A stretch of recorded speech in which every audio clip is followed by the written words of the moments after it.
held on 3rd of February 2026. We have present Councillors Anderson, Barker, Covey. We have present Councillor Chua, and I cannot see Councillor Johnston Dempsey is present. Let me check. No, I cannot see Councillor Johnston Dempsey. And we have present Councillors Kea, Mars, McKeary, McLachlan, and Councillor Ray. So, and also number of officers are present here. With that, Chair, I would like to hand over for today's business. Thank you very much. Thank you very much. So anyone get any declarations of interest? Item 1 on the agenda. And I don't see any.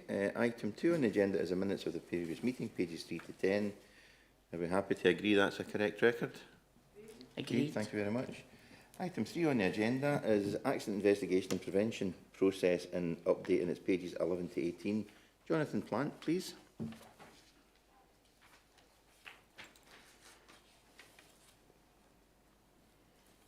Thanks, Chair. Yes, the purpose of this report is to provide an update on the Council's accident investigation and prevention process, and also to outline the trial integration of the Road Trace connected vehicle data and Agilysys speed compliance tool to enhance our evidence base.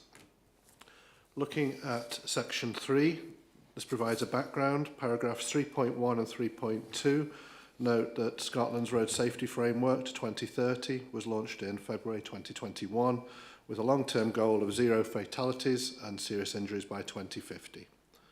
4 interim casualty reduction targets to 2030 are monitored annually and reported to this forum. Paragraph 3.3 notes that the Council's local transport strategy and the forthcoming local transport strategy focus on reducing number and severity of road casualties and contributing to these national targets. Paragraph 3.4 highlights section 39 of the Road Traffic Act, places a duty on local authorities to investigate accidents and to promote road safety. Our approach on our process is regularly reported to this forum, with the last report on our approach given on the 13th of June 2023. Over the page, paragraph 3.4 also notes that our casualty reduction approach has been industry recognised, including winning a Scottish Transport Award in 2022. Paragraph 3.5 notes that we propose to enhance our approach by incorporating new data-driven insights to complement our existing AIP methodologies, and this aligns with Scotland's Road Safety Framework and its safe system principles. Section 4 details our casualty reduction approach. Paragraph 4.1 notes that interventions are needed across the 4 E's of road safety. To be effective, the 4 E's are education, engineering, enforcement, and encouragement. Effective partnership working is essential, particularly for enforcement. Paragraph 4.2 notes that our resources are directed towards preventing or reducing the severity of road accident casualties by addressing the most appropriate locations or road user groups or types, and by working closely with partner organisations. Paragraph 4.3 notes that Road Trace and the Agilysys tools are being trialled to strengthen our evidence-led casualty reduction. So really it's another tool in the box that we use. Paragraph 4.4 notes that on an annual basis, the 3-year council-wide accident analysis is undertaken. There are 3 types of location that are suitable for accident intervention, which are single sites, where collision clusters are identified, rural routes where a length of road features a higher than average collision rate, and potential area-wide schemes. As noted in paragraph 4.5, we've received data on personal injury accidents from Police Scotland, and resources targeted improvements to where 3 or more injury accidents are occurring in the previous 3 years, or on routes that have an injury accident rate greater than national average for the type of route. Paragraph 4.6 notes that studies are undertaken to identify common factors, and potential actions and measures are introduced where appropriate, justifiable and proportionate to funding. Over the page, our route action plan assessment, paragraphs 4.7 to 4.9 outline our methodology for assessing rural A and B class routes on an annual basis to determine if they have an accident rate greater than the national average.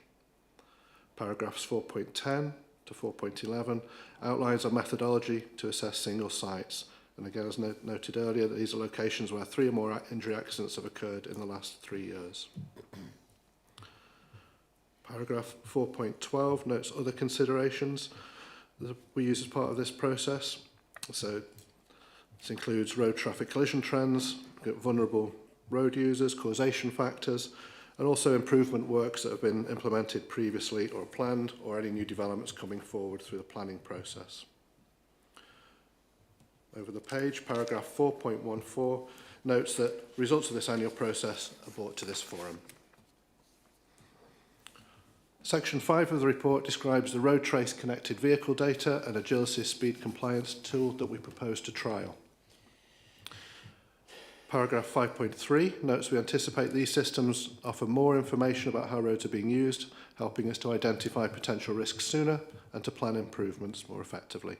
They will work in tandem with our existing processes. Paragraph 5.4 notes that the Agilysys Speeds Compliance tool uses aggregated GPS data from a large sample of vehicles to provide speed data. This data comes from vehicle sat-nav systems and telematics providers, and it's worth noting that the data is aggregated and anonymised. Paragraphs 5.5 and 5.6 provide details on the road trace system. Road trace uses vehicle telematics, including inputs from accelerometers, braking and steering sensors to identify harsh braking clusters and other risk indicators such as sudden steering. It also provides information on relative traffic flow. So it provides clusters of higher potential crash risk. Paragraphs 5.7 and 5.8 highlight this is the first year that we propose to use these new tools alongside our current process, and this is why we wanted to bring them to the attention of this forum, and this approach will be refined as we use these tools. Section 6 outlines the benefits of the connected vehicle data and these tools. So to summarise, it enhances evidence-led decision-making and prioritisation. It enables earlier identification of emerging risks through harsh braking and speed compliance analysis, and it supports targeted reviews of priority sites, including top 10 harsh braking locations. Also assists refinement of our 20-mile-an-hour speed limit programme. And finally, it can reduce reliance on physical traffic surveys to improve efficiency. And paragraph 6.5 reiterates that datasets are anonymised and aggregated, and GDR compliance with no personal data being processed. So it's looking at collective traffic behaviour, not individual journeys. Section 7, employee implications. Staff will benefit from training in the road trace package, and there will be time required for data review and analysis. Section 8 looks at the financial implications. It's noted that the actual funding is funded through the Transport Scotland Road Safety Improvement Fund. Section 9, there are no significant implications in terms of climate change. Section 10, no significant risks. And Section 11, the report doesn't change any underlying policy, function or strategy. And finally, looking at the recommendations, the forum is asked to improve the contents of the report be noted and supported. Thank you. Thank you, Jonathan. I'll open up to any questions or comments. Ralph Barker. Thanks, Chair. Thanks for that report, Jonathan. Just general report from our communities. Really a dissatisfaction with how we organise speed limits, lack of enforcement and lack of risk assessments. In other words, we're always looking backwards.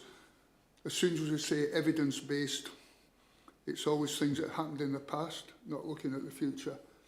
So all I can say is, let's bring on the measures that you've just mentioned to try and prevent accidents in the future, rather than just going on what's happened in the past. So thanks very much, Jonathan.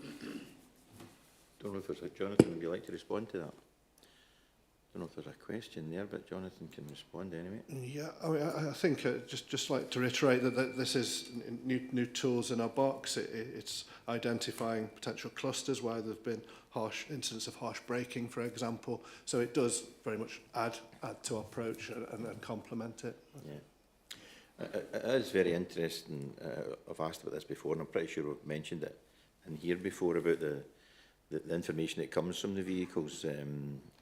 Most modern vehicles now are equipped with Wi-Fi, and data goes back to the manufacturer, and that's where that data is gathered through officers here at the council, and then it's analysed. And I think it's pretty fascinating. And sometimes, you know, you talk about historical data.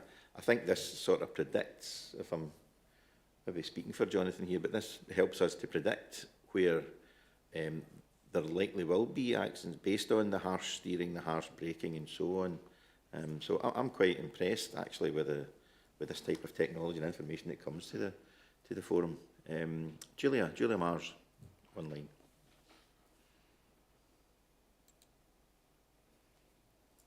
Thank you for the report, and I very much welcome the road trace technology. I'm hoping it will be really useful. If I could ask just a couple of questions on that.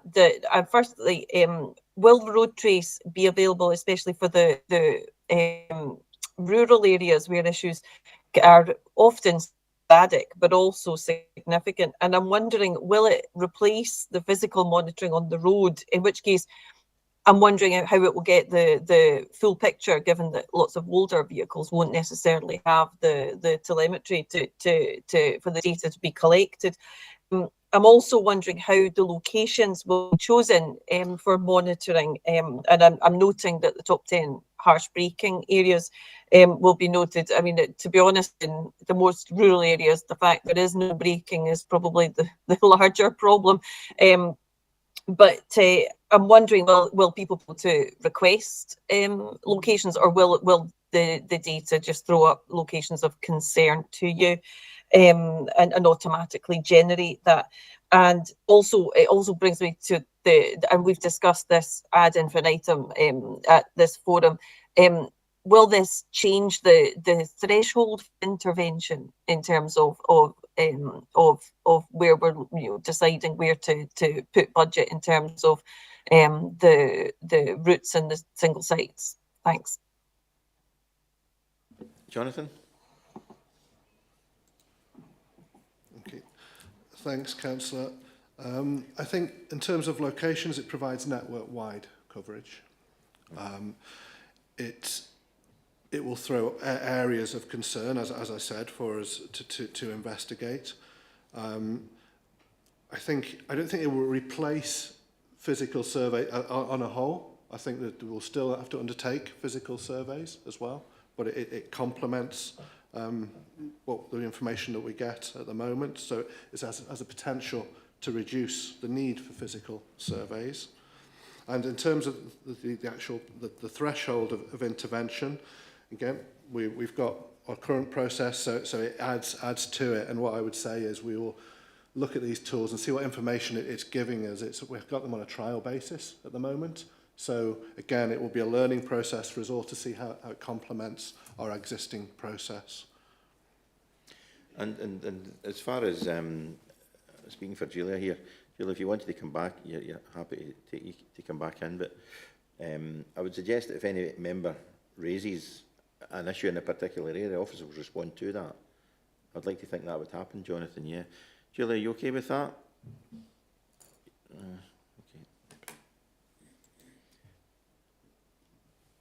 Okay. Thanks. I don't know whether it would be of benefit for almost a case study to be brought to a future safety forum. It would be interesting to see how this works in conjunction with the older style physical monitoring data and you know, the decision making for specific locations. A case study, I suppose that's possible, but I think it is almost like a case study as a rolling programme, because technology development and officers are continually developing. Stuart. Thank you, Chair. Yeah, I think the way technology is moving forward, we are very keen from an engineering perspective to try and get as much data as possible on our road network. That includes the sort of volume, how people are driving the road, and that's fairly fundamental in what we do, looking at locations where there's been clusters of accidents, for example, or on a section of road that is a higher than average accident rate for that particular type of road. The more data we have, the more information we can then use in looking at ways to try and resolve that. It may not always be engineering, it may be a bit of education, and it might be enforcement as well. So again, it's just looking at the overall picture and how we move forward in terms of a case study and stuff like that.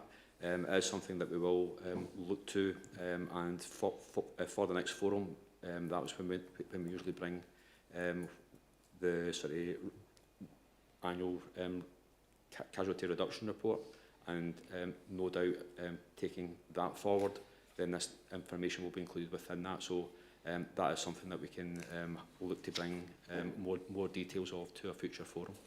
Okay, thanks, Stuart. Does that answer all your questions, Julia? If you don't need to come back in, it's fine. Okay, Kenny McCreary.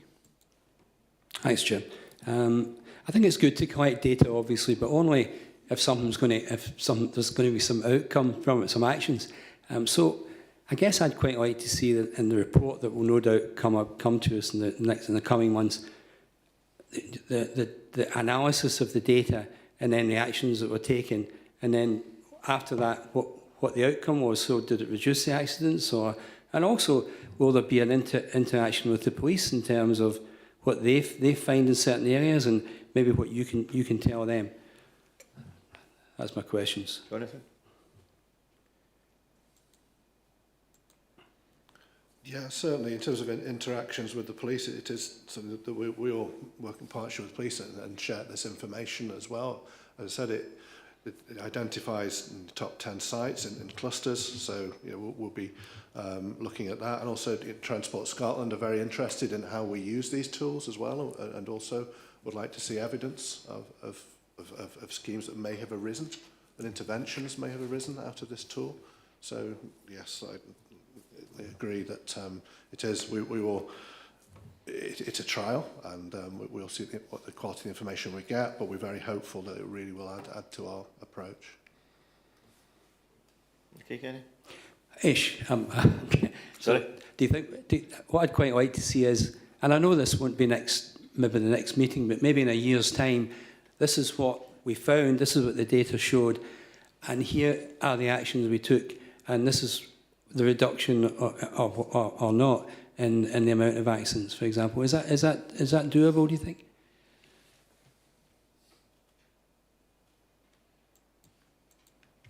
Yes, in terms we report on an annual basis. We bring reports to this committee in terms of our accident reports. 3-year rolling programme, so that it'll be incorporated into that. So yeah, very very much so. The answer is yes to that. We'll be able to outline how we've used the tools and what interventions have been brought as a result of them. And then we've got, then we've got the wider accident analysis that we look at the effectiveness of our measures that is reported to this forum. I'm pretty sure I heard Julia mention enforcement. I wonder, Lorna, if you've got anything you could add to that, because enforcement is an issue. It often crops up, but I do know through my role as in the Safer South Lanarkshire Board that police resources are ever more scarce, and trying to provide that enforcement right across the area is very, very difficult. Is there anything you'd like to mention or comment there, Lorna? Sorry if I'm putting you on the spot here. Thanks, Chair. Just for your information, I brought Sergeant John Houston with me today, who's from Road Policing, Lanarkshire Division. You'll hear me going on time and time again about resourcing, demands. John, you might be able to give a little bit more about the enforcement. Sorry, I'm not quite sure what the question is, just as in... I think what Julia was talking about, the speed limits and the enforcement of those speed limits, because very often, and I'm critical of this myself to a certain extent, given the fact that I know how difficult resources are, but for example, in 20 mile an hour speed limit zones, you very often see people, right, I'll rephrase that, you'll see people sometimes doing more than 20, but you rarely see like cops sitting with the handheld devices or anybody being pulled.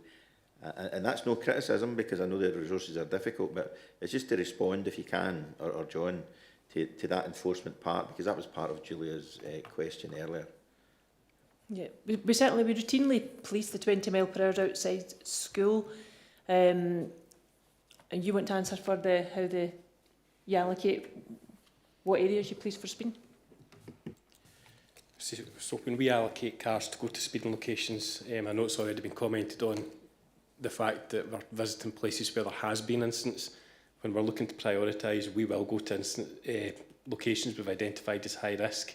And whilst we do look to enforce, we also need to operate within the Lord Advocate's guidelines. So there may be people committing speeding offences, but it might not be a sufficient speed for us to actually instigate proceedings against them. Obviously within 20 and 30 mile per hour speed limits, our threshold is higher than most people would think before we would go down the enforcement route.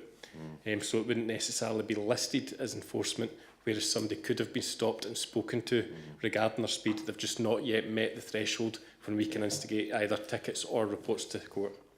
And we won't mention that threshold, because this has been broadcast. Yeah. Yeah. Stick to the speed limits, anybody that's listening. Thank you very much, both. Sorry, so big, Lorna? Sorry, Chair, and it was also to say the community policing team, we've had more of them trained up in the handheld speed devices, so they'll service the kind of local complaints that come in from the public, or perhaps yourselves. Yeah, I know that local members are encouraged, if there's a particular issue in their area, to contact, because more and more community police and response police are trained to use the handheld devices. Thank you. Stuart? Yeah, one of the advantages with introducing this new type of technology is that we'll be able to have a more closer relationship with both enforcement and engineering side of it as well. So I'm hoping that over the next few months we'll be able to identify particular locations that we see through using this technology, that if there is a particular threshold that we see is being exceeded on a fairly regular basis, then we can have that conversation with police colleagues, and that way their work can be more sort of homed in and where it actually needs to be as well. So I think when you're talking about efficiencies, this does lend itself to that. You'll know yourself from your own post bag that you get, that a lot of inquiries you get are about speeding traffic.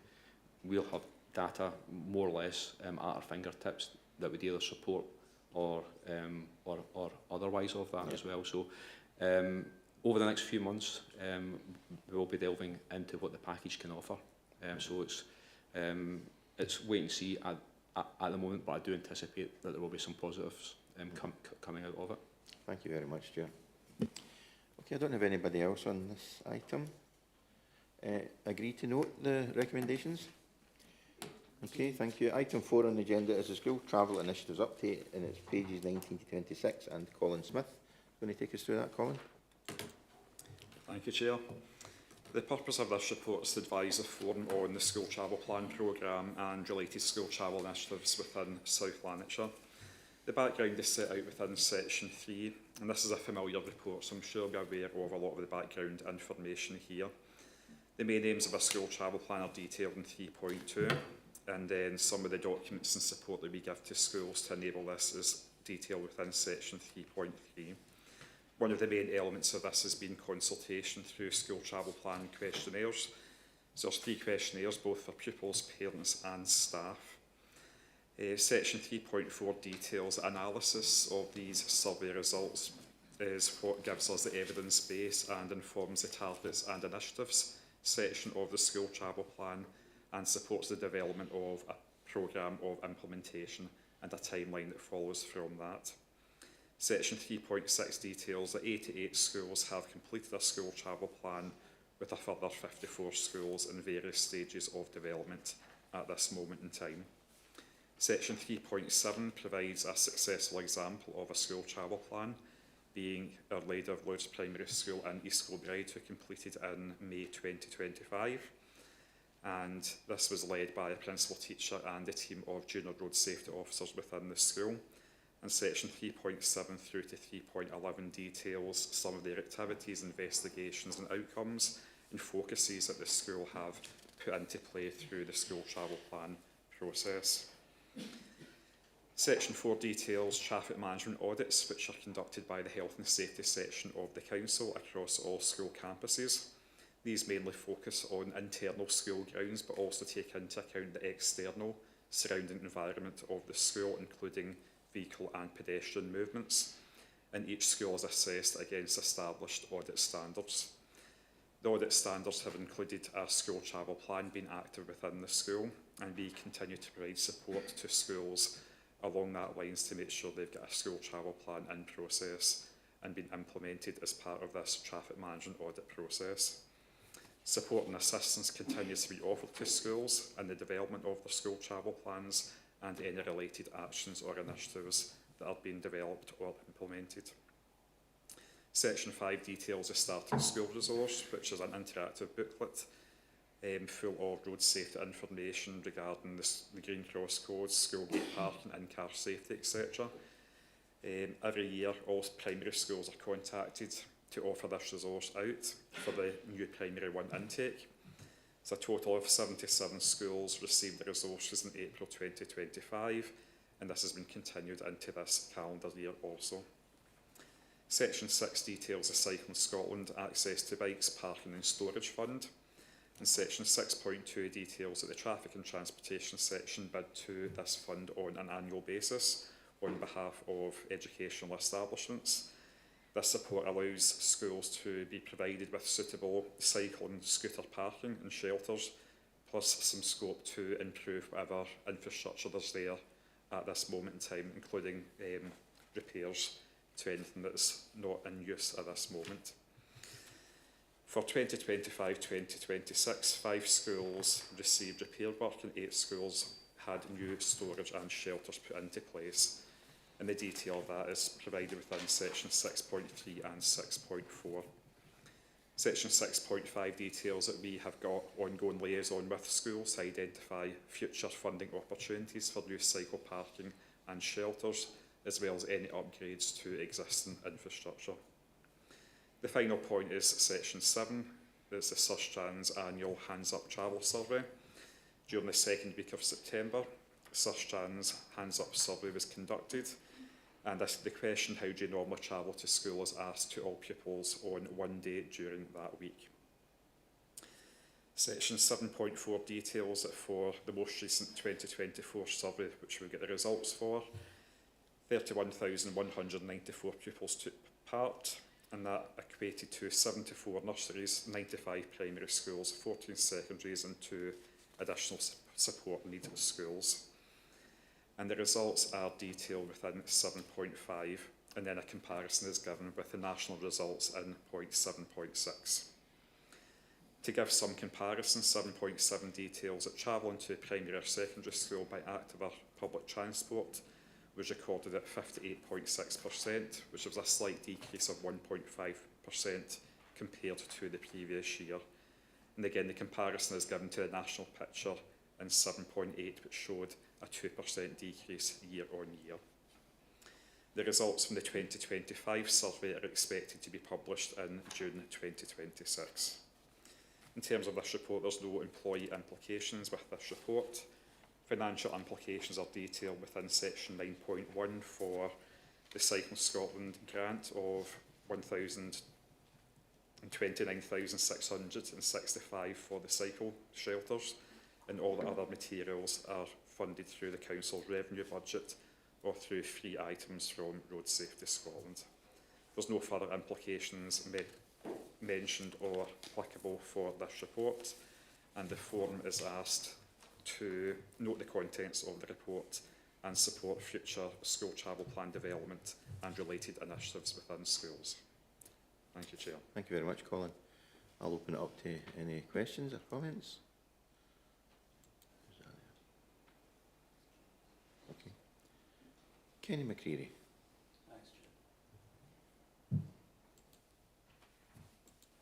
Thanks, Chip. I attend council meetings on quite a regular basis, another one last night, and the truth of the matter is the parents and the teachers don't seem to think this is working, or they don't think, maybe that's unfair, they don't seem to see an improvement in things. For example, John the Baptist Primary School in Uddingston, it's just absolute chaos at 3 o'clock. Cars are parked on pavements, people with prams have to go up the street because they can't get by the pavement. And more people seem to be desperately trying to almost get into the classrooms with the kids in the cars. So is there any indication, or is there anything you can tell me that we can go back to schools and parents at the next parent council meeting and say, here are the improvements that's made, or don't we know? Must be hard to measure, and I get that, but what can I go back to these people and say, because they don't think it's working? Colin? In terms of the efficiency of school travel plans, I think it does vary quite widely across the board depending on the school and the location. And that's not a negative on any school's behalf. Sometimes it's down to their individual geography as well as their catchment area, how many pupils they have and how they're getting to school. I think the only thing I can really definitively say is get in touch with us and we'll come out and have the discussion one-to-one. The main thing regarding school travel plans, they need to be bespoke to the school and bespoke to the school community and their local environment. So that's where we really need to have the one-to-one discussion. In terms of monitoring, the school travel plan does have a monitoring process within it, and one of the main ways is to try and monitor the modal shift.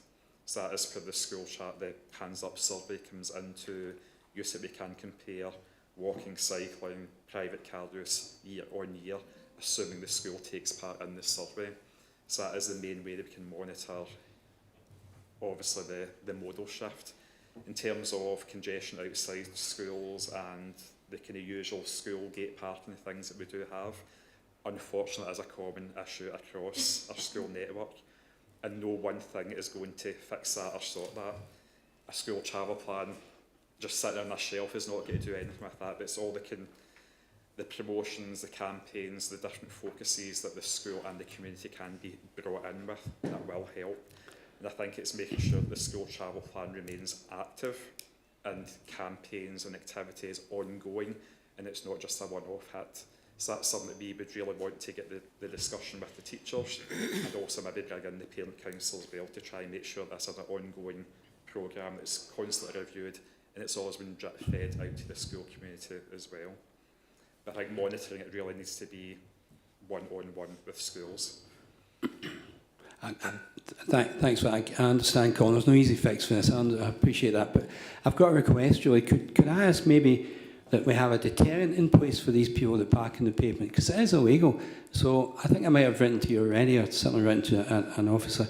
It would be good if, for a period of time, I know we don't have enough traffic wardens and maybe still vacancies, but could we, for a small period of time, put something in place whereby the wardens attend schools, it's 3 o'clock, I guess, every time, at those particular times, and book people for parking on the pavement.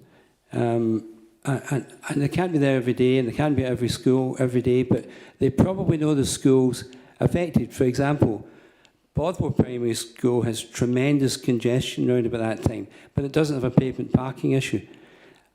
St John the Baptist does have congestion, but it also has a pavement parking issue because the streets are very narrow around that.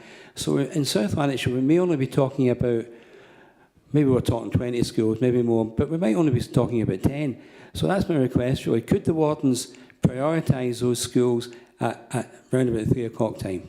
Thank you. Stuart Laird's going to respond to that one. Stuart? Yeah, thank you, Chair. When it comes to issues in and around schools, the most successful schools have involved the school community. So through the development of the school travel plans, if there's where there's an identified issue of pavement parking, then that gets identified and then it would be actioned. There are examples out there where we have had a presence through the parking attendants, obviously when they're there, everyone behaves themselves. When they're not there, that's where things can start to fall back onto old habits. And that's where we're relying on the school community themselves. And there's other initiatives that can happen as well.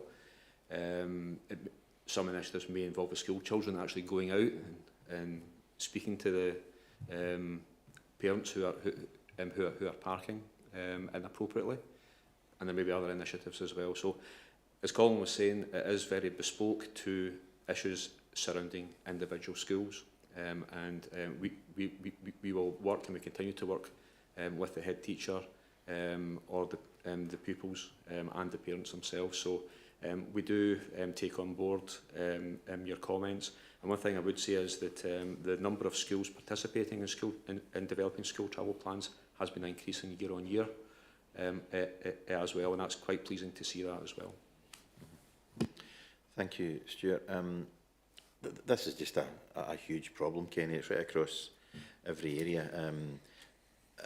And it's down to parents. It's the parents of the children that are attending the school that are the culprits here. And I'm going to tell you a very quick story. I was at a parent council meeting, and the chair of the parent council meeting was taking questions from some of the parent council members. One of them, a retired inspector, police inspector.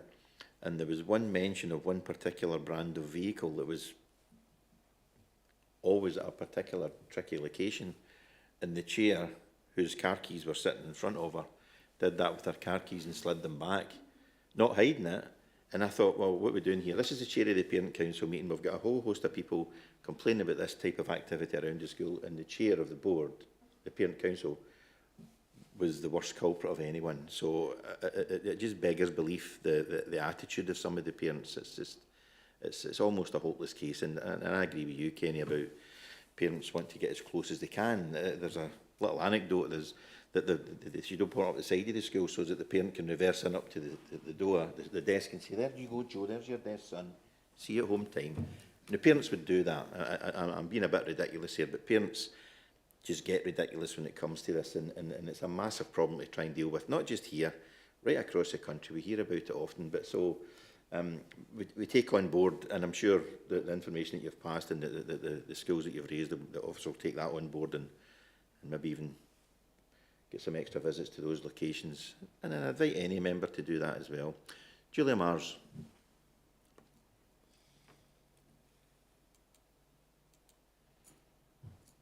Thank you, Chair. I think it is an emotive report. I think we all would like to see an improvement in active travel. I'm noting from the report that driving to school has increased from 23.9% last year to 27.7% this year, which is 1,185 pupils across South Lanarkshire are now driving to school. Now, I also realised that the reasons for that will be a myriad. Not every parent will have necessarily a choice as to whether they drive their young person to school or not. But I'm wondering, obviously I'm concerned about that. I would like to see active travel increase and driving decreasing. So I'm wondering whether we know the detailed reasons for why there's an increase in driving, and can that be included going forward in the papers and hopefully inform towards our actions to try and alleviate that. Who's going to respond to that? Colin? Thank you, Councillor Mars. In terms of the patterns that we see through the Hands Up survey, we can really only take generals with these, just in terms of the type of information this is. It's a snapshot, and it's not always the same schools and the same number of schools that are taking part each year. What we can do, though, is look at the patterns over like a kind of 3-year period and see what the longer term patterns are. What we can do is drill it down into individual schools and look where those individual schools have got increases in driving and look at it on that basis. But then the end result of that will be the schools then need to focus on their individual school travel plans and look at that individually within their local community. But very much take on board what you've said, Councillor Mars, and I think highlighting the schools where there is an increase in driving is a good way to go forward, and we'll certainly take a look at that and try and target those schools with school travel plan resources and the offer of help to them. Julia? Thank you. Thank you. Thank you very much. I don't have any other questions. I'm going to ask, we discussed this at the pre-agenda meeting. John knows what I'm going to ask you.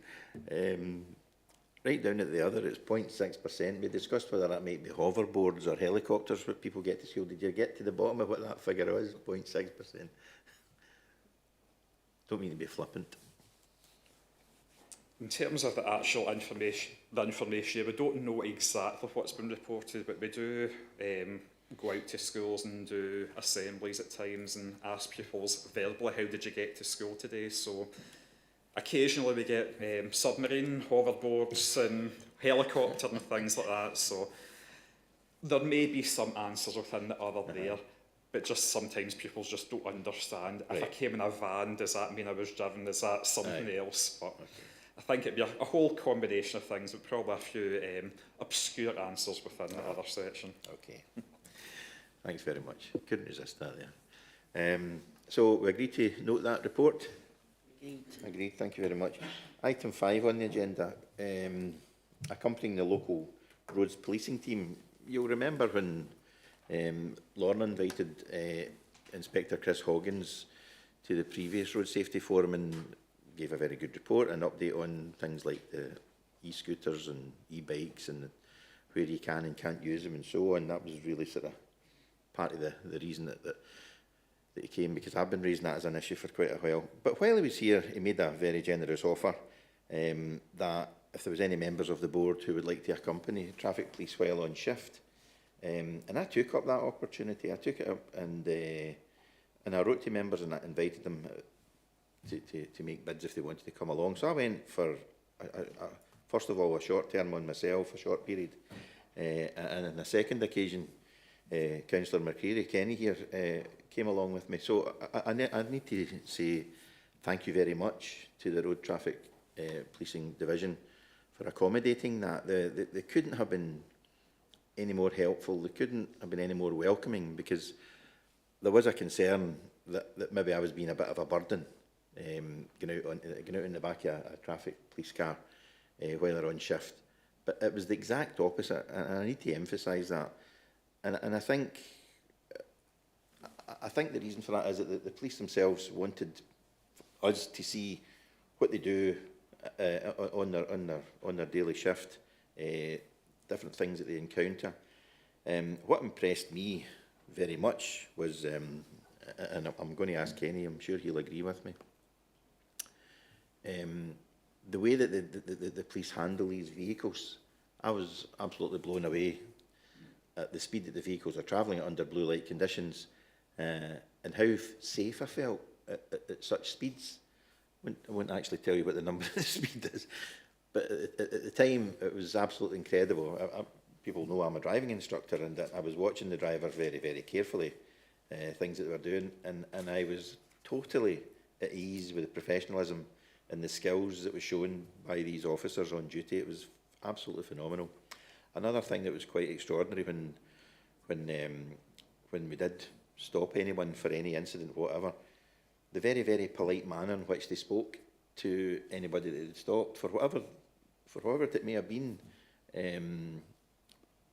just a very polite and dignified way they were speaking to the people. I learned a couple of things. One, there was a vehicle that we stopped up in Airdrie, and it had the loud popping exhausts, and the vehicle that we were in at the time, the first time I went out, was an unmarked X5 BMW, and this guy had a Ford Focus RS or something along that line with a popping exhaust, and I think it looked like he was goading the officers into having not the officers, but this car.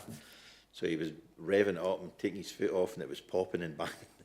And then it was Callum who was driving at the time. He put the lights on, the guy pulled in, and he gave him an ASBO. He gave the vehicle an ASBO, not the driver. Now, I hadn't heard of this. So an antisocial behaviour order was placed on the vehicle for a year. So if this vehicle gets stopped within a year for making this loud noise or behaving the way that it has been, the vehicle would be taken away from the owner. So that was something I didn't even know existed. But again, the way that the officer was speaking to the driver of the vehicle, he recognised him from a previous role when he was working in the community. He says, I think I recognise you. And he says, all right. So they had a chat. But again, it was very, very polite and very professional. I couldn't have been more impressed. So I'm going to ask Kenny. Kenny, I'm sure, will give his version. Kenny. I think when you asked me to make some comment on this, Chair, I thought, I really don't know what to say, because I was just amazed by the whole experience, to be honest. I was excited, impressed, and absolutely terrified most of the time, I think it's fair to say. They were going so fast, but they were so competent, such competent drivers, that you didn't really feel, well, I probably did feel as if my life was coming to an end any minute, but it was a scary experience, but they were very professional. And without going through, I think we had 6 or 7 stops, if I remember rightly, but one before you joined us, Davy, was quite memorable for me that I will mention. And it was they spotted a guy going through a red light, and he was quite a distance away. And I thought, how did they spot that? But anyway, they did. And they pulled him in a services in Bells Hill and parked in a kind of electric charging bay. And the guy, I said to the officer, I said, do you want me to get out now? And he said, well, we'll see what he says.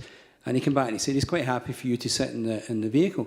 So he was a young guy, and he sat in, and while one officer was checking the vehicle, the other one was coming round to his, and he said, so it was just me and the guy in the back of the car, and he kind of shook hands. He said, how are you doing today? And I thought, I said, okay. I said, not your day, I don't think. He said, no, because he didn't have any insurance, and going through a red light, and his insurance had run out at something like 10:30 that morning, and this is about 3:30, and I thought, God, how unlucky this guy's been to have it. Nevertheless, he didn't have any insurance. That's the fact of the matter. But while he was being charged, I was just sitting there saying absolutely nothing, because I didn't want to interfere with the process. A woman came round to the driver's side and kind of knocked the window, a kind of youngish woman, and the Graham it was rolled down the window, and I said, can you help me? And she said something I didn't hear, and he went by and he said, I'll be with you in a minute. And then she came back again and knocked the window again. I thought, oh, what's going on here? You know, so while the guys in the back getting charged, and he went out after they'd gone through the process. I think maybe they need two people. He went out and round to speak to her, she was parked a wee bit away. And when he came back, I said, what was that about? She said, well, she couldn't get the tyre pressure thing to work. And I thought, all right. And I said, so how did you fix that? He said, I just blew up the tyres for her. And I thought, you know, that's really, for me, that's really going above and beyond the call of duty. That's probably not in the, you know, the requirements of a traffic officer, but he done it anyway. And I thought, what good customers. They were polite, courteous, quite firm, obviously, when had to be. And I was extremely impressed by them. And as you say, David, you know, really, really good guys out there, really risking their lives. The speeds they were going were incredible. And just lastly, they told me that the sergeant had said before we went out, now remember, you've got councillors coming out with you today, so make sure you bring them back alive, which they managed to achieve as well, as you can see, because I'm still sitting here. So I did write to the inspector to thank him and say how professional, as Lorna knows, to say how professional the guys were, and you know, they're really a credit to Police Scotland. Absolutely. That's why. Thank you. Just another point. When Kenny mentioned that they noticed somebody going through the red light, there was one occasion when I was on it, and just myself, Kenny, we were driving down Airbos Road towards the traffic lights at Strathclyde Park, and an alert come up on the dashboard because it was ANPR. In fact, was that were you in the car at that time, Kenny? Yeah, I think you were, sorry. So it recognised this vehicle and immediately put an alert up. So the blue lights on stop, did a U-turn away after the car, and it turned out that it was the wrong registration number on a vehicle. The vehicle wasn't insured, but it was something to do with the lady had put down the wrong number on her proposal form for her insurance, like mixing two of the letters up, for example, something like that.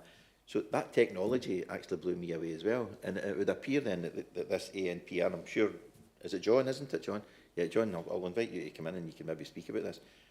But it's as if it just monitors every registration number that it sees, And I think that's just absolutely fantastic. And it takes a note of the registration number, does a quick search and alerts the drivers of the vehicles that there's an issue, and away they go after this offending car, if you like. So, John, I'm going to ask you, have you got anything you'd like to add to what we were just speaking about there? Yeah, ANPR, it's one of the best tools we have just now that's getting fitted to more and more vehicles. The majority of the time it will be insurance or driving licence issues that is connected live to and flags that up to officers. But something I feel it's underutilised in, which is getting better, is any vehicles that we have intelligence about linked to criminality, linked to missing persons, we can put a manual alert onto that system that goes live immediately.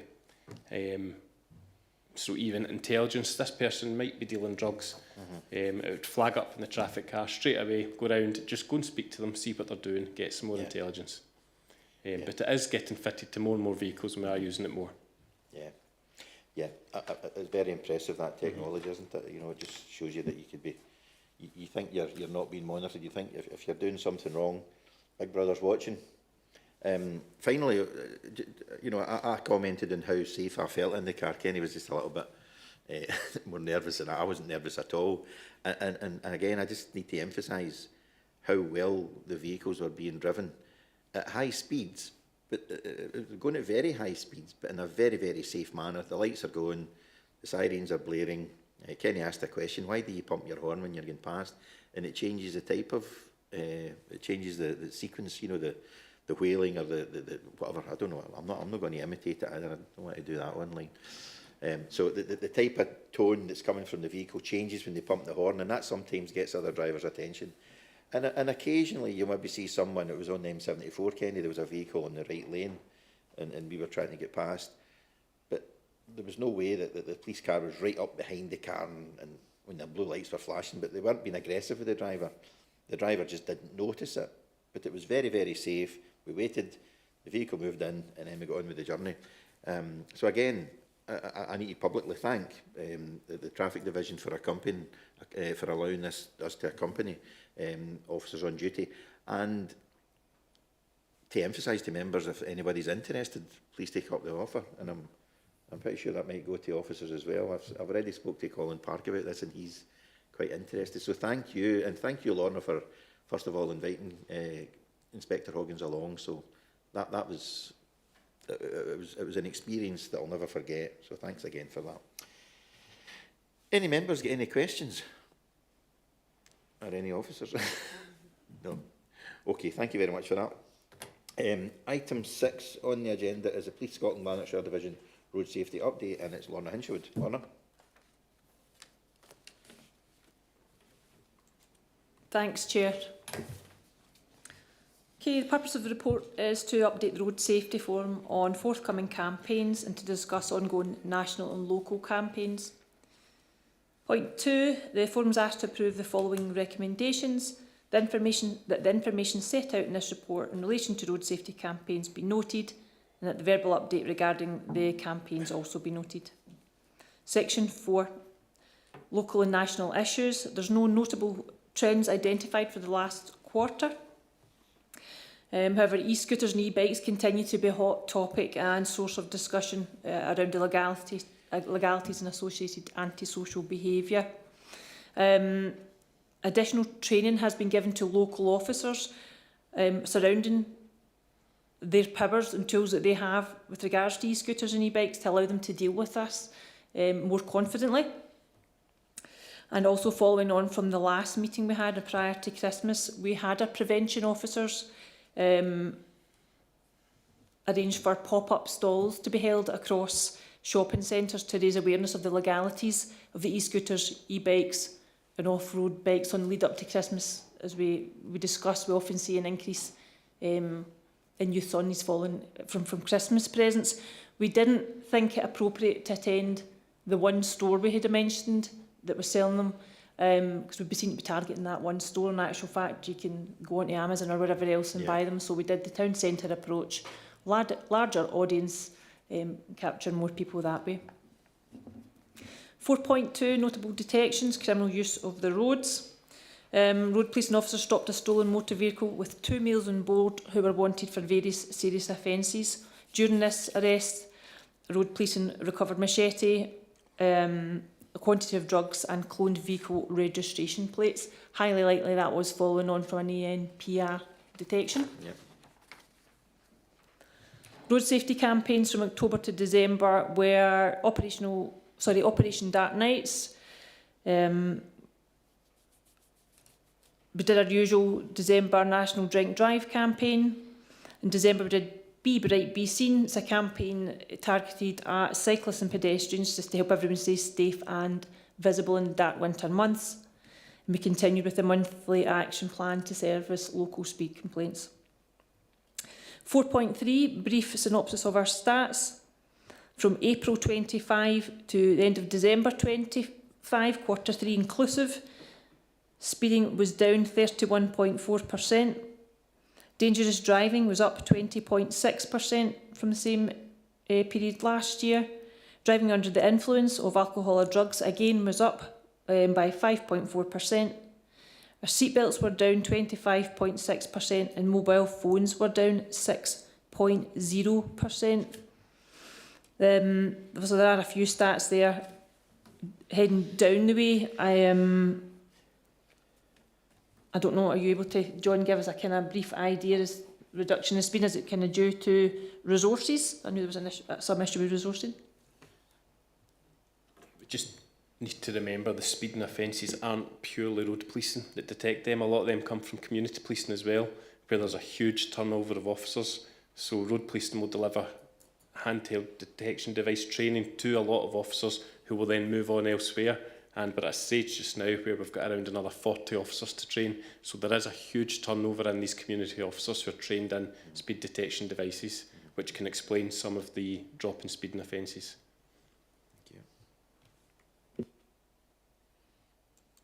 And again, I recently spoke to the road policing inspector, and I know there's been another campaign for speeding, and I fully expect that the results will be increased for the next quarter. Eat my words if they're not. And before we spoke about the drug driving tool and how we measure whether they've got cannabis or cocaine in their system. So I've brought along a device just to show you what it is that the officers use. It is like a COVID test. It's a saliva test. Put saliva in one end. I believe you wait about 8 minutes for it, and then it shows up whether it's positive or negative. I'll pass this to you, Chair, if somebody wants to have a wee look, just for information. Yeah, okay. Thank you very much for that. Aye.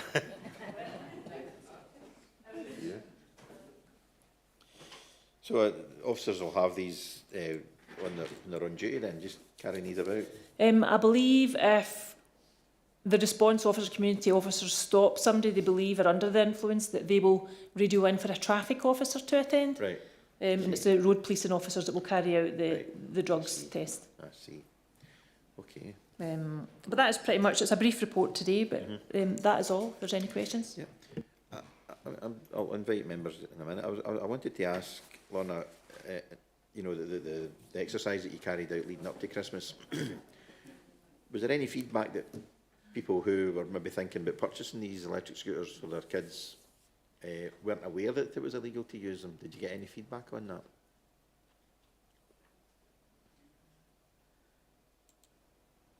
So speaking to the prevention officers themselves, and asking that they do this campaign, following on from that, there was a lot of people who weren't aware. They'll just say, the next door neighbour's got one, there's kids down the street who've got one, so they're not aware. I will say we have seen an increase in them. I've certainly personally seen an increase in them since Christmas as well. So a lot of people are not aware. We did put out a social media campaign as well with the legislation basically saying if it's not on, it's got to be on private ground with permission of the landowner. That's it. Otherwise, no. Yeah, and I need to thank you for carrying out that exercise. We mentioned a particular store, and we've done that, so we won't do that again, but we all know who we're talking about. But it's just a bit disturbing that it's so readily available without any sort of the small print's hidden away somewhere. So this exercise that you've carried out is certainly worthwhile, because there'll be more people aware now as a result of that, that the e-scooters are actually illegal. And it's very notable. I've noticed it certainly in my area, the increase. And these electric bikes, not the cycles where you pedal it, the ones, I forget the name of it now, a Japanese sounding name. Do you remember it offhand, John? Do you? No. The officers that Kenny and I were out with, they know the brand name of these. They're capable of like 40 odd miles an hour. And just yesterday I seen a young guy, a young teen, who went through the roundabout at Burnbank on the wrong side of the road and whizzed away up Udston Road, well in excess of 40 miles an hour, no helmet on, no protective clothing, nothing. And it's very, very serious, because somebody could, he himself could be very seriously hurt, and it's the damage it could cause to other people's vehicles as well. So thank you, Anita, thank you very much for that in particular. Susan Kerr. Thanks. Yeah, as you say in your report, e-bikes continue to be a hot topic. So I'm the elected member for Avondale and Stonehouse and live in Straven. And in Straven, it's a hot topic of conversation right now, because there are about half a dozen e-bikes ripping up Straven Park on a nightly basis. And people scared and frightened when they're out walking because it's dark and they're whizzing by you. I see it every night because I live beside the park. So I was wondering, last night this came up yet again, and it comes up at every community council meeting as well, because, you know, as I say, it's talked about, everybody knows it's happening. Ruining the park, I mean, it's only grass right enough, it will mend eventually, but the state of the place the next day, all over the putting green, all over the bowling green, it's ridiculous. So it's very annoying, and I had to stop my husband going out the other night to shout at them. I'm going, don't you dare, I don't want a brick put through the window, but there you go. But I had an idea. I said, oh, what, you know, I'm wondering what you think about this. Like the community police, maybe. I mean, they are there every night. I mean, you wouldn't want them coming in a car because they would see, but if they're there, if somebody could, I was thinking if I could request, like, just be about, patrol, because they're there and they just stand, they don't stand, they're sitting on their bikes chatting to each other and whatever. It's so easily approachable, get a hold of them. And you know what to speak to. I don't know what legalities, what you could do with that, because they're not on the road at that point, but it's not their own private property, it's a public park. What do you think about that? Lorna. Thanks. So, yeah, I take it the police don't attend the community council meetings up in Straven then? Yes. Somebody does. I think. What's your So- mic on, Susan? One does, and they were speaking about in the last community council, was that there? Tosh, they call him, so it's Thomas somebody. I'm not quite sure exactly who he is. Thomas, okay. Yeah, we can easily request that the community police go up and have a look. Yeah, It is another one of these. If I know. if you're they not- see us, it's like the... Yep. I don't know where that feedback's coming from. If they see us, they'll go away, that kind of thing. There's obviously, as well as a lot of legalities issues around us pursuing them for safety reasons, but certainly us being visible. Yeah.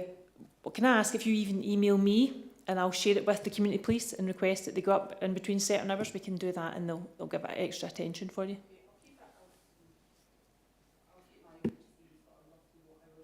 I think last night it was like 6:30, so it's roughly about that time when it starts to, you know, when it's dark and park's quite empty most of the time. But there is the odd person, as you say, that are quite alarmed by it, you know, when they're walking their dog or whatever. Okay, I'll do that, I'll email you, thanks. Lorna made a very good point about pursuit, because I don't think you're actually allowed to, you know, the police aren't. Yeah.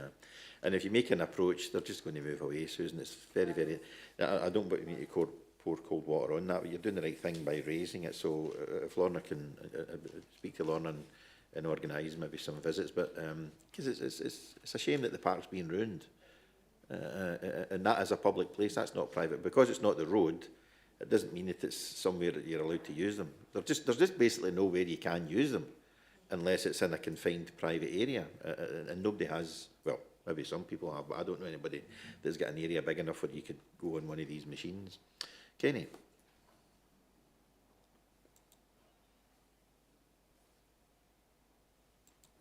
Just a small point in the retailers. I was in Costco last week, and they actually did have the scooters on sale with a sign saying they shouldn't be used on private. So not all retailers are. Some retailers are acting responsibly, it seems, and some not. I don't know how you would get Amazon to put a sign on saying not to be used, or Currys apparently, but you know, some are doing their bit. That's encouraging, Kenny. Thanks for that. Anyone else on that? No, don't see anybody. Thank you very much. Next item on the agenda is item 7, and it says Scottish Fire and Rescue Service South Lanarkshire Area Road Safety Update, and it's pages 31 to 34. And Paul Duncan. Paul, do we have you online? Yes, we do. Hi, Paul. Good morning, Chair. Morning, everyone. Yeah, my update concerns Q1 of 2025-2026. So it's April, May and June. I've broken it down by localities for the number of RTCs. It's in section 4.1 of my report. Cam Glen, we attended 4 RTCs with no fatalities and no casualties, so very good there. Clydesdale, 17 RTCs with no fatalities, and there were 17 casualties.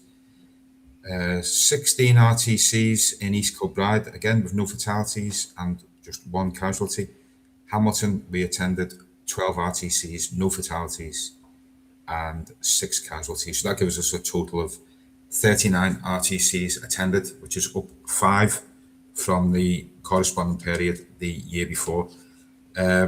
And obviously glad to report that we attended no fatalities with RTCs during Q1. That's always good news. Of the 24 casualties that we found at our incidents that we attended, they were generally spread out across the 4 localities, and we've recorded an overall decrease of 7, down from 31 the same reporting period last year. Okay, so the number of RTCs went up by 5, that's a 13% increase, and the number of casualties went down from 31 to 24, that's a 23% decrease. In terms of community safety activities in the area during Q1, I'm sure most people here will be familiar with the 5 each courses that we run. They are generally ran in Lanarkshire in North Lanarkshire, but South Lanarkshire Council area does have a budget to run 5 each courses as well. They're not as frequent as in the North, but in Q1 we ran 3 5 each courses for young people from the South. We ran to a total of 22 young people. 5 each is basically a kind of firefighter for a week, and as well as doing kind of hose running and mock breathing apparatus exercises, they'll also do road traffic collision, casualty extraction, etc. And they use our virtual reality headsets, kind of puts the young people in the scene of in a vehicle at the time of a crash. They can be quite educational for the young people. So we ran courses for Universal Connections in Kaluk, St Andrews and St Bride's High School in East Kilbride, and also young people from the Givet. In case you're not familiar with the Givet is an intensive outreach support service for young people with problematic alcohol or substance abuse, and that's commissioned by South Lanarkshire's Alcohol and Drug Partnership. So they were the 3 groups that were on 5 each during Q1. We also run our SHIELD workshops, we call them. They're kind of community payback, restorative justice, but we didn't run any of those workshops in Q1.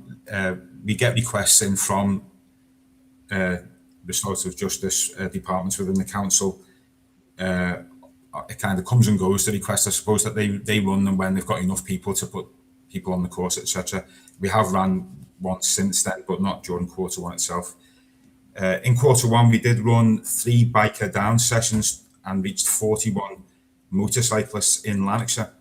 The main aim of biker down is to reduce motorcycle fatalities and casualties on the roads, and these are ran throughout Scotland.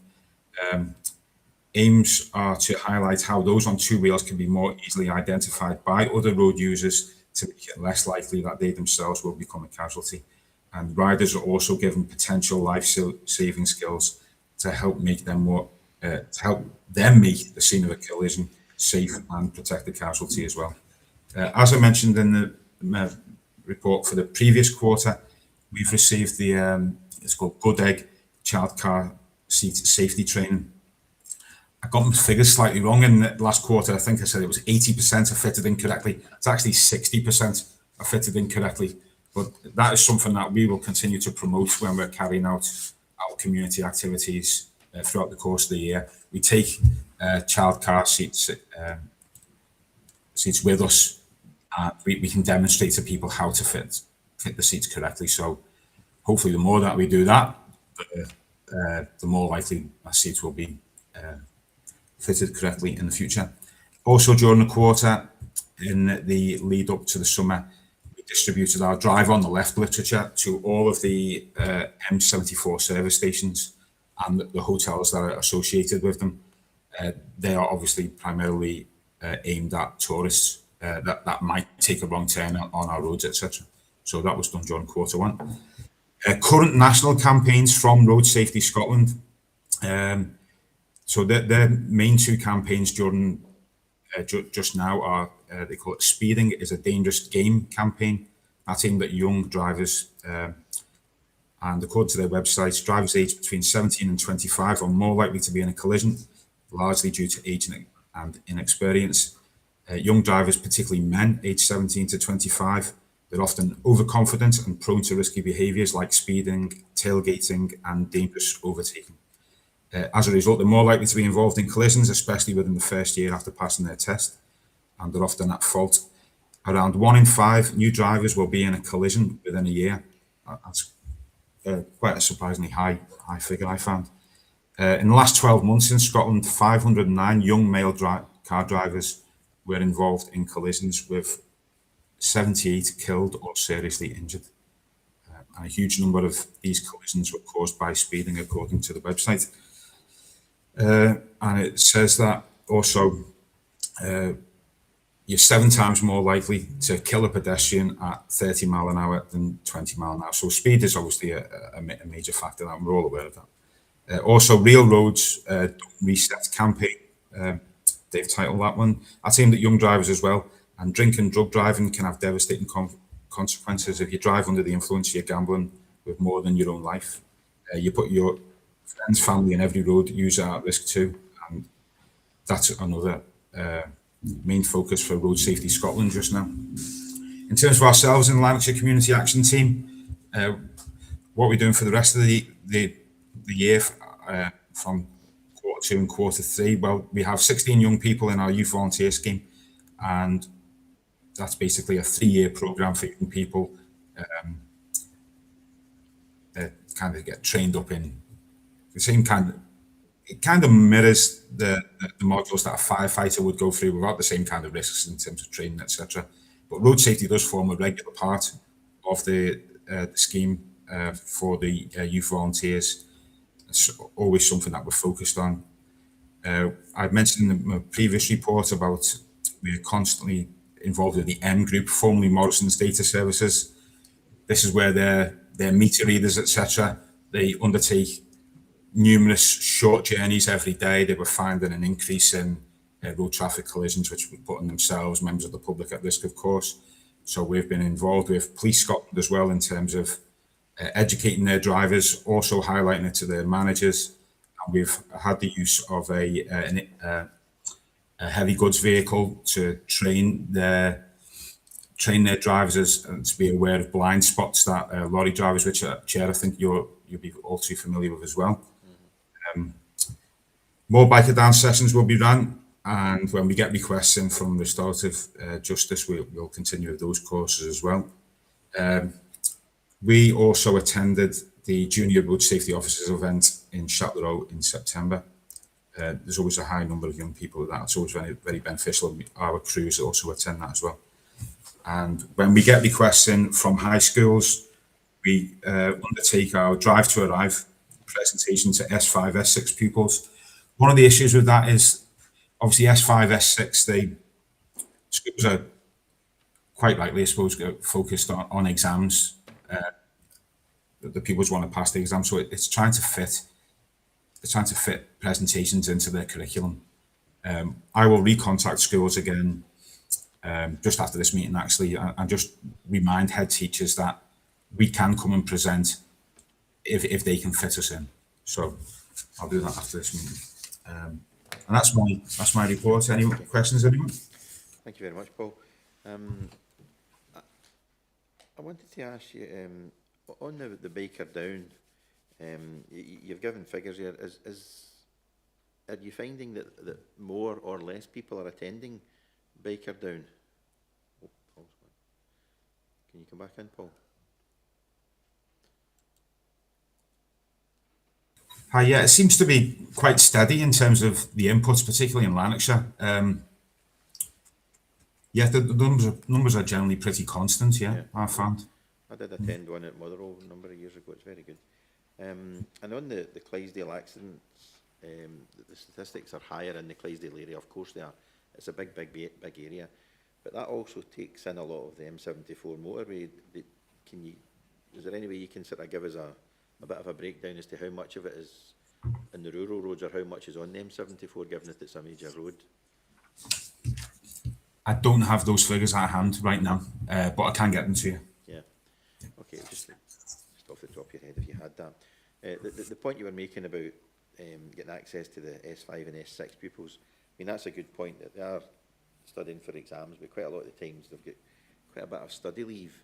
And this is also the age where people in this age group are looking to start to learn to drive themselves, and with that through experience. So it's good that you're targeting that particular group. But like I said, they do have a lot of free study periods, and sometimes utilise that for actual driving lessons. I don't know if the head teacher's happy with that, but it's just a little bit disappointing then that maybe that you're not getting access because of the studying, because they do have a bit of extra time compared to what they would do in the rest of the school, S1, 2, 3 and 4.